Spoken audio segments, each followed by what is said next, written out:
pain, pâtes, farine. Plusieurs aliments contiennent du gluten, cette substance responsable d'une intolérance, une maladie pourtant sous-diagnostiquée. Aujourd'hui, je vais tenter d'apporter des réponses afin de vous aider à comprendre et reconnaître cette pathologie. Bannir le gluten devient à la mode. Pour perdre du poids, certaines personnes non intolérantes à cette protéine décident de ne plus consommer de produits en contenant. Pour les 600 000 personnes intolérantes en France, un chiffre fourni par l'Association française des intolérants au gluten, l'AFDIAG, le régime sans gluten est loin d'être une partie de plaisir.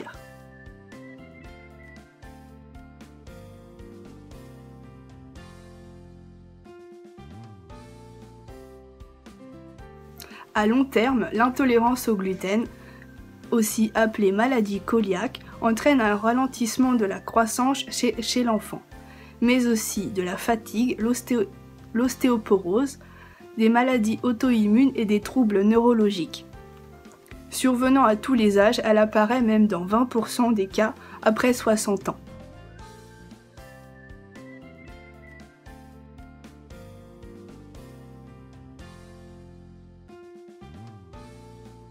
En présence de symptômes, le diagnostic repose sur une analyse de sang afin de rechercher les anticorps spécifiques de la maladie, aussi appelés antitransglutaminase.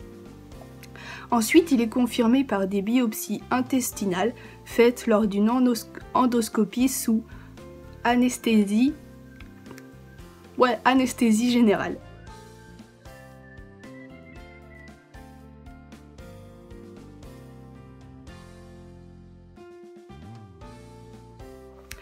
Concrètement, qu'est-ce que ça veut dire? Ça veut dire que concrètement, il faut que la personne intolérante au gluten se passe de pain, de pâtes, de biscottes, de semoule de couscous, des biscuits, des pâtisseries, des pizzas, des hamburgers, de la chapelure, de la farine, des sauces soja, de la viande hachée non pur bœuf, des saucisses, de la sauce, des bouillons de cubes, des assaisonnements et des potages. Grâce à ce régime, les symptômes disparaissent en un mois et en un an, l'état de la muqueuse intestinale se normalise.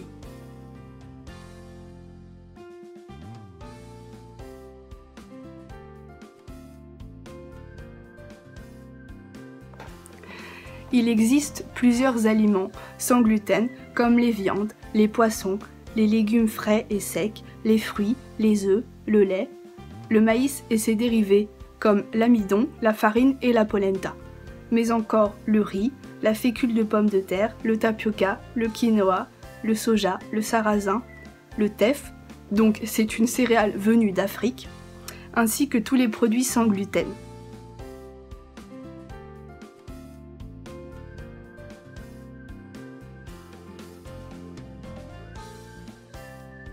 Si 1 kg de farine de blé coûte 1,15 €, son homologue sans gluten flirte avec les 6 € tout pile.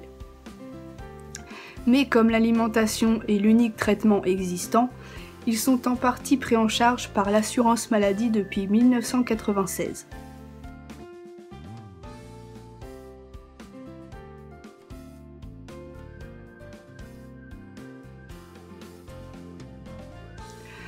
Pour les personnes non intolérantes, se passer du gluten n'a aucun avantage. De même, si c'est pour perdre du poids, c'est là encore inutile, car les produits sans gluten ou les céréales de remplacement sont tout aussi caloriques que les autres. Donc pour les personnes sans gluten, c'est inutile de faire un traitement, de supprimer le gluten de son alimentation.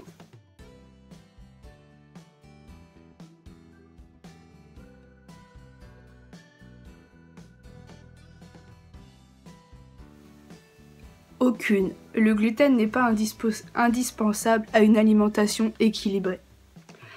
Voilà les loulous, j'espère que ce numéro 4 du gluten vous aura plu. Si vous voulez en savoir plus, n'hésitez pas à mettre le petit pouce en l'air. Ça fait toujours très plaisir, comme je l'ai dit précédemment dans mes précédentes vidéos. Commentez si vous avez des questions. Partagez pour en informer tout votre entourage, parce que je pense que le gluten c'est quand même un sujet assez débattu.